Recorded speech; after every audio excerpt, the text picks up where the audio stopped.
So I don't want to talk about this movie that much because um, I and so basically I love this movie, but I think what helped me appreciate this movie so much is that I saw this movie like not knowing a thing about it. I didn't see a single trailer. I didn't read up about the plot or anything. I just went in not knowing what was going to happen, and I think I that made the experience more wonderful for me. So I really like this movie, and I really would like you guys to see it as well. So I'm not going to mention a thing about the plot, and I beg of you not to read up about it and just watch this movie completely blind, because trust me, that will make it a whole lot better. All I'm going to say is that this film is just so magical and creative and emotional. And there are a couple flaws with like the pacing and the tone. However, just overall, I really like this movie and I definitely recommend that you see it.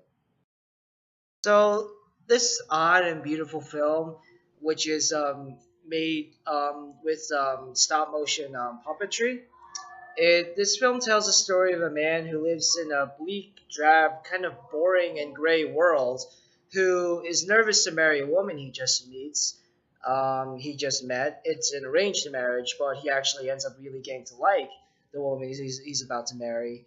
So he decides to rehearse marrying to her, proposing to her, and he puts a ring on his branch, which resembles a hand. But it turns out it actually is a hand. It belongs to this corpse, played by Helena Bonham Carter, and she actually thinks that he was actually proposing to her, and she forcibly brings him to the land of the dead, where they're about to get married, and the main character, played by Johnny Depp, has to figure out how to get back home. So this film is just really it's really interesting. The main thing that is interesting is how the real world is just so bland and gray, but then when you die, you go to the land of the dead, which is really colorful and alive. Ironically, Johnny Depp and Helena Bonham Carter they deliver really good vocal performances in this movie, but you kind of don't really notice due to how well the characters are written and how perfect the voices match the puppets, which I guess is a good thing. I guess that it's like blends in so well. Um, Despite being an animated stop motion film, you really get like emotionally connected to the characters, except for the villain, of course. And yeah, just this film is just really just beautiful, and it gets really emotional, especially towards the end. So I guarantee that this movie, you will enjoy this movie. And even if you don't like animated films, I still highly recommend that you watch this one, because trust me, halfway through the movie, you're going to forget that it's animated, and you're just going to be sucked into the story. So Tim Burton's first film with Michael Keaton is unique, stylish, and funny. This film is about a couple who just died and recruit the help of a backstabbing, fun-loving demon played by Michael Keaton, who is named Beetlejuice, to kick out the new couple that is trying to move in. So this film, like I said, is unique and stylish, but also really strange. Michael Keaton as the demon Beetlejuice he's absolutely hilarious in this movie. He chews up the scenery in literally like every scene that he is in. His performance is filled with such wild and frenetic energy, and it's quite infectious actually. At first, later on, it doesn't get so much. Not because he's bad, but I can't explicitly say why because then I'll spoil it. I believe that the film is currently on Netflix, so I highly recommend that you watch it because yeah, it really is a lot of fun. So this film is, I believe this film is one of two of Burton's films which are based on a true story. Um, this film is loosely based on a true story about arguably the worst director in the history of cinema, Edward Wood. This film is just really unique and funny, and it tells a great story. I'm not sure exactly how accurate it is to real life, but it is a really weird but intriguing story. It features an eccentric main character, sharp writing, great acting, and just an interesting statement about the film industry in general and how people view films. Like the main character, Edward Wood, he loves films, but he can't make good ones. So what does that mean? So like there's this statement that many people say where follow your dreams and they will come true. And this is something that the main character Edward Wood believes so strongly. So, but filmmaking is his dream, and yet he's so bad at it. So, what happens now? So, just like Big Fish, I don't want to really say anything else. I feel like I said too much already. Because, like Big Fish, I went into this film not knowing anything, and I came out like loving it. So yeah, I'm gonna stop for now and just say that you all should definitely check out this amazing film. Edward Scissorhands is probably the most emotionally like this is the film that I felt the most emotionally attached to. This is Burton's first film with Johnny Depp and is my favorite film with both of them in it together. This film about a boy with scissors for hands. He was made by this inventor who died before he could give main character Edward, who's played by Johnny Depp, normal hands. So he has these like really sharp like knives for fingers, and he can't really like touch anything or all that. And this woman finds him, and she brings him down to her neighborhood, which is on the surface looks normal, but they're each like person in the neighborhood is like has their own like little eccentric quirk. So this film is just really, I know I said this word a lot, but this film is really emotional. It does have a little bit of issues with pacing in the second act, but the first and third acts are extremely entertaining, and towards the end it gets really intense.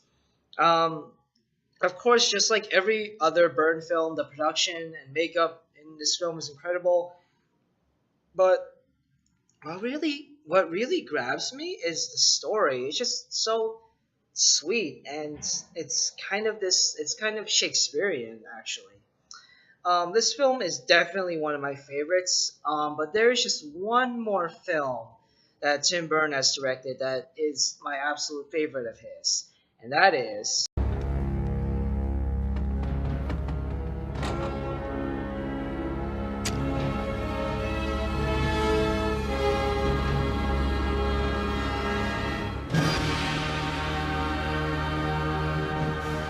Batman. Batman is for sure my favorite movie that Tim Burton has ever directed, and is my favorite has in my favorite interpretation of Batman. So if you watched my top 20 best movies of all time video, you'll see that in that video I mentioned that The Dark Knight is my favorite comic book movie of all time, which is also a movie featuring Batman. And while that movie is amazing and Christian Bale as Batman in that movie is really good, in my opinion, Michael Keaton is the best Bruce Wayne and Batman ever. As much as I loved The Dark Knight, as much as I love Christian Bale's Batman, Bruce Wayne in The Dark Knight isn't very interesting and just seems just kind of bland and just too moody. And the scratchy, growly voice from Bale does get kind of annoying. I know that that isn't completely his fault. I'm pretty sure that Nolan like changed the voice in like post production or something, like made the sound editors like make it more growly. But whatever.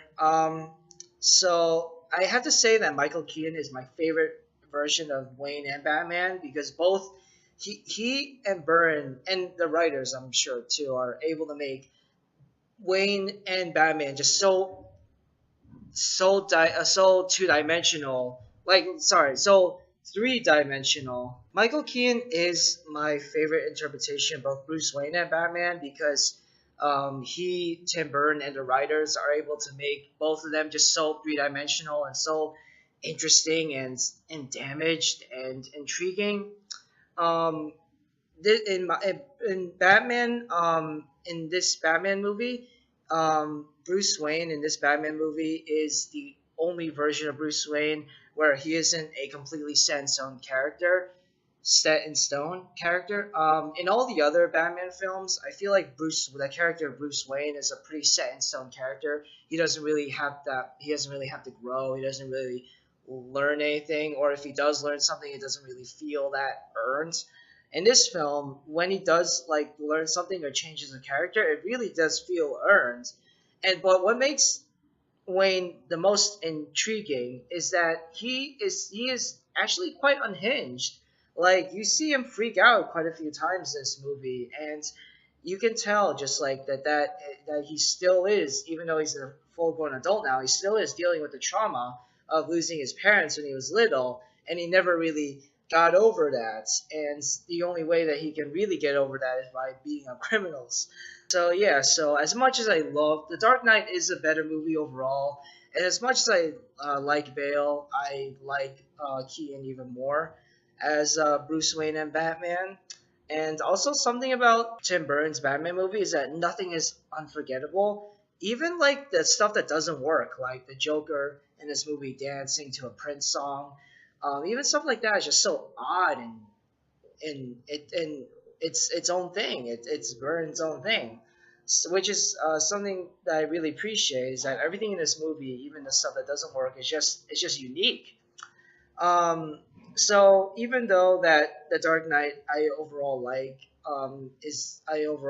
like better, I still think that Tim Burton's Batman movie is an incredible film and features my favorite interpretation of the character of Bruce Wayne and Batman, and is for sure my favorite movie that Tim Burton has directed ever. So I am really upset that I'm made this video without having seen Big Eyes or Frankenweenie first, but I kind of wanted to get this out of the way because I have been editing and making videos and editing for a while now, and I've been doing a lot of stuff with voiceover and video clips, and it's been getting really tedious. And also, I do have a lot of homework coming up, so I am going to like slow down editing, video making for a little while. I will keep like making videos every once in a while when I go see a film in the theater or when I feel like it, but it's not going to be like every week now. I know that like I know that I haven't like even been posting every week, but my upload schedule is going to be a lot less frequent now. But I still appreciate the 12 of you who watch, and I really appreciate all you guys watching. And I have a question for you. What are your favorite Tim Burton movies? Were there any on the list you thought I left out? Were there any that you thought shouldn't be on here? Leave your opinions in the comment section below. Alright, well, that's it for now. I'm Khan Cola. I don't know when I'll see you next time, but when I do, I really look forward to it. Bye.